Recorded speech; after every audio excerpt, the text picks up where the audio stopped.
کھانے کے قابل ہو۔ منذہن غذا دو طریق سے جسم میں جذب ہوتی ہے، ایک تو بذریعہ عروق دمویہ اور وہ دمویہ و محوریہ شعبہ باب، اور دوسرے بذریعہ عروق جاذبہ۔ معدہ اور آنتوں کی ساخت میں چار طبقات ہوتے ہیں، اور ان کے اندرونی دو طبقات میں تو بہت سے چھوٹے چھوٹے خطوط پائے جاتے ہیں جن سے رطوبت راوج پا کر غذا کو ہضم کرتی ہے، اور ان کے بیرونی دو طبقات میں عروق دمویہ عروق جاذبہ کا جال پھیلا ہوا ہے۔ چنانچہ عروق دمویہ اور 5 وریدوں اور ورید معدہ، نمبر 2 ورید امعاء بلائی، 3 ورید امعاء زیریں، 4 ورید طحال اور ورید لبلبہ میں ختم ہوتی ہے، اور ان 5 وریدوں کے باہم ملنے سے ورید باب الکبد یعنی پورٹل وین بنتی ہے۔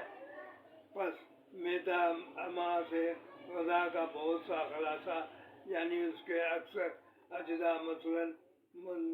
منہضم پروٹین یعنی پیپٹونز کا کاربوہائیڈریٹ، نشاستہ شکر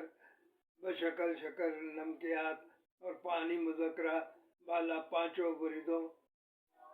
باب الکبد کے ذریعے جذب ہو کر براہ راست جگر میں چلے جاتے ہیں۔ یعنی آپ کو یہ بتائیں کہ یہ جو ہے یہ باب الکبد یعنی کہ یہ 5 جو ہاضمے کے موجب بنتی ہیں چیزیں، ان کو باب الکبد یعنی پورٹل وین کا کام یہ کرتے ہیں ہاضمے کے لیے۔ تو یہ معدہ اور امعاء تعلق رکھتی ہے، جو کہ ہمارے جس معدے کے ساتھ جو آتے ہیں وہ بھی اس کو چھوٹی آنت بھی اس کو ہضم کرنے میں مددگار ثابت ہوتی ہے، جسے معدہ امعاء یعنی معدے سے جڑی ہوئی یہ چیز، یہ بھی ایک قسم کا معدہ کہلاتی ہے۔ اور کیلوس آنتوں کے عروق کیلوسیا یا عروق لبنیتیہ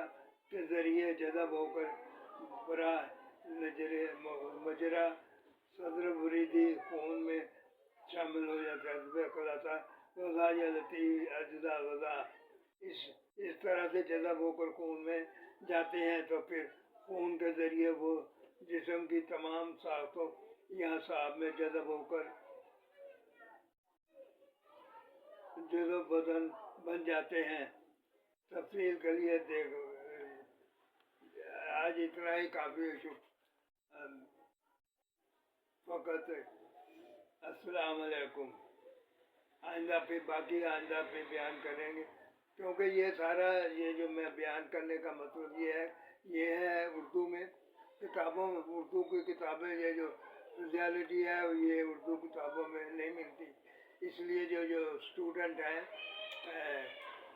سائنس کے، ان کے لیے یہ بہت مفید باتیں ہیں، ان کو چاہیے کہ اس کو غور سے سنیں اور پڑھیں، اور اپنے امتحان کی تیاری میں اس کو مددگار ثابت پائیں گے۔ اور باڈی بلڈر یا کھیلوں والے جو لوگ ہیں وہ بھی اس نظام کو سمجھنا چاہتے ہیں، تو سمجھنا چاہیے، کیونکہ یہ نظام اگر حکم نظام ہاضمہ درست ہے تو آپ اچھے اسپورٹس مین بن سکتے ہیں، ورنہ آپ ڈاکٹروں سے معائنہ کرائیں تو پھر آپ ورزش وغیرہ کا انتظام کریں، تاکہ آپ ورزش کرنے کا مزہ ہی تب آتا ہے جب آپ کے اندر کوئی ایسی بیماری نہ ہو، آپ فزیکلی طور پر فٹ ہوں۔ اس لیے ڈاکٹر کے پاس کوئی بھی گیم شروع کرنے سے پہلے ڈاکٹروں سے مشورہ کر لینا چاہیے، اور یہ فزیالوجی کے متعلق یہ کتابیں رسالے پڑھنے چاہیے تاکہ آپ کو اس کے متعلق معلومات حاصل ہو، اور غذا کے متعلق بھی آپ کو معلوماتیں حاصل ہو جائیں۔ یہ غذا جو ہے اس کے لیے یہ سارا دار و مدار غذا پہ ہاضمے کا، ہاضمہ اگر درست ہے تو دیکھو کئی سپورٹس مین بہت اچھے سپورٹس مین ہوتے ہیں کیونکہ ان کا معدہ بہت مضبوط ہوتا ہے، وہ ہر قسم کے غذا کو ہضم کرنے کے قابل ہوتے ہیں اور جلدی ہضم کرتے ہیں، اس لیے وہ زیادہ مضبوط صحت مند نظر آتے ہیں، کیونکہ ہر انسان کا جو معدہ ہے وہ مختلف ہوتا ہے۔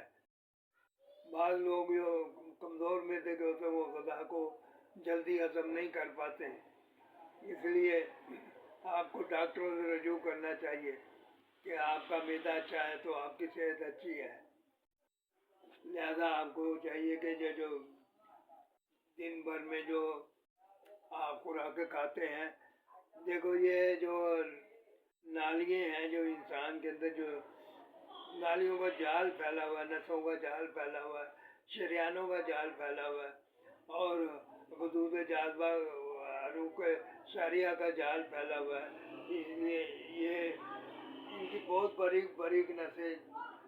ہوتی ہیں جو کہ اگر آپ زیادہ فیٹی والی چیزیں کھائیں تو وہ بند ہو سکتی ہیں اور دل کے لیے مشکل پیدا کر سکتی ہیں، اس لیے آپ کو چاہیے کہ خوراک ایسی کھائیں کہ جو کہ صحت مند ہو، یعنی جیسے سبزیاں، دالیں وغیرہ کھائیں، فروٹ وغیرہ کھائیں۔ تو یہ جو کڑھائیاں جو آج کل جو امریکن فوڈ نکلے ہوئے ہیں، عجیب نام دیا، زنگر وغیرہ وغیرہ، اور یہ جو ہوتا ہے یہ بند وغیرہ کے اندر جو بنا کے دیتے ہیں وہ، اور مختلف قسم کی جو چٹنیاں بنی ہوئی ہیں، یہ لوگ اپنے کاروبار چمکانے کے لیے چٹنیاں بڑی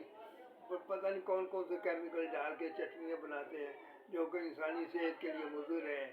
اور آپ یہ جو کولڈ ڈرنک وغیرہ ہے یہ بھی مضر صحت ہے، اس کا بھی استعمال زیادہ نہ کریں، بہت اگر پینی پڑ جائے تو ایک گھونٹ کبھی پی لیا کرے کبھی،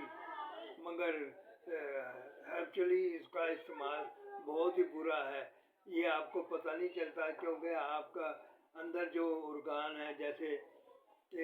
دماغ، دل اور جگر، یہ مین چیزیں ہیں، اور ان میں سے کوئی چیز بگڑ جائے تو پھر دوسری چیزیں بگڑنا شروع ہو جاتی ہیں، جیسے لبلبہ، گردے، مثانے وغیرہ وغیرہ، جگر، یہ سارے، اس لیے آپ اس کی حفاظت کریں۔ آپ یہ طرح جو میں تکے کڑھائیاں کھانے والوں سے التماس کرتا ہوں کہ اس کا شوقینی طور پر کھانا بند کریں، 4 دوست ملتے ہیں تو وہ کہتے ہیں چلو جی آج آپ کی باری ہے کڑھائی تکے پہ وہاں جانا، فلانی جگہ جا کے کھانا ہے، فلانی جگہ جا کے کھانا ہے، ہر روز کو کوئی نہ کوئی دعوت دیتا ہے اور چاہے وہ 4 5 یا 6 آپس میں مل کر روزانہ تکے کڑھائیاں کھا رہے ہیں، اور بڑا ناقص قسم کا جو تیل ڈال کر وہ دکاندار جو بناتا ہے، کیونکہ آج کل دکاندار جو ہیں ان کو تو پیسوں سے غرض ہوتی ہے، کیونکہ اس دنیا میں شوشا کی دنیا میں ہر شخص جو ہے وہ پیسہ اکٹھا کرنے کی دوڑ میں لگا ہوا ہے، لہذا آپ کو چاہیے کہ اتنا کوئی کھانے کے بعد آپ کو چاہیے کہ آپ 1 مہینے میں 2 دفعہ صرف املی رات کو ڈھیر ساری بھگو کر اس کا شربت صبح کو پی لیا کریں، 1 مہینے میں 2 دفعہ بھی آپ کر لیں گے تو آپ کی جو رگیں ہیں جو کہ جن میں خون جم چکا ہے، کیونکہ خون جو ہے وہ اس کا جو پانی ہے، پانی خون کا جزء اعظم ہے، تمام غذائیں جو ہم کھاتے ہیں ان میں پانی ہی ہوتا ہے، وہ پانی ہی اس کو ہضم کرنے میں سہارا دیتا ہے، اس لیے آپ یہ خون کو پتلا کرنے کے لیے یعنی اس کو ہلکا کرنے کے لیے خون کو، تو آپ مہینے میں 2 دفعہ جلاب لیں، املی کا جلاب لینے سے کمزوری نہیں ہوتی، ویسے عام آپ کو اگر جلاب آنے شروع ہو جائے، پیچس لگ جائیں، مروڑ لگ جائیں تو اس سے کمزوری نہایت ہو جاتی ہے، مگر املی جو ہے وہ جلاب تو لگا دیتی ہے، صفائی معدے کی آنتوں کی صفائی کر دیتی ہے، اور خون میں ہلکا پن پیدا کر دیتی ہے، مگر کمزوری نہیں ہونے دیتی، کیونکہ املی میں بھی طاقت ہوتی ہے۔ املی کو ہم لوگ یوں ہی سمجھتے ہیں کہ یہ ایسی ناقص غذا ہے، مگر املی میں طاقت ہوتی ہے۔ آپ ایسی غذائیں کھائیں، صبح کو 1 سیب روزانہ کھائیں، اور ان چیزوں کا استعمال کریں، دالیں کھائیں، چھلکوں سمیت کھائیں، اور بھوسی والا اناج کھائیں، اور جو کھائیں، جئی کھائیں، اور لیس دار جیسی گلوٹین والی چیزیں کھائیں، جیسے ماش کی دال، مونگ کی دال، اور کافی اناج جو ہیں وہ لیس دار ہوتے ہیں، گلوٹین کی بھی ہمیں ضرورت ہے۔ اسی طرح جو جنیت دینے والے جانور ہیں، جیسے بچے وغیرہ دیتے ہیں، ان کا جو دودھ اور پنیر وغیرہ جو کھائے وہ بھی اس کی بھی ضرورت ہے۔ اور جو مایوسین جو ہے، یہ جو اصلی یعنی اعضا کا گوشت اور اعضا اور گوشت، اس کا بھی، کیونکہ ان کے اندر وہ قدرت نے وہ صلاحیت پائی ہوئی کہ آپ کا ہضم ہاضمہ کرنے میں مددگار ثابت ہوتے ہیں۔ آپ کو چاہیے کہ یہ جو آپ اوپر سے تو بہت کچھ کھاتے ہیں، بڑا کچھ بنتے ہیں، مگر اندر کا بھی تو خیال کریں کہ اندر جو آپ کے جو ارگان ہیں، دماغ ہے،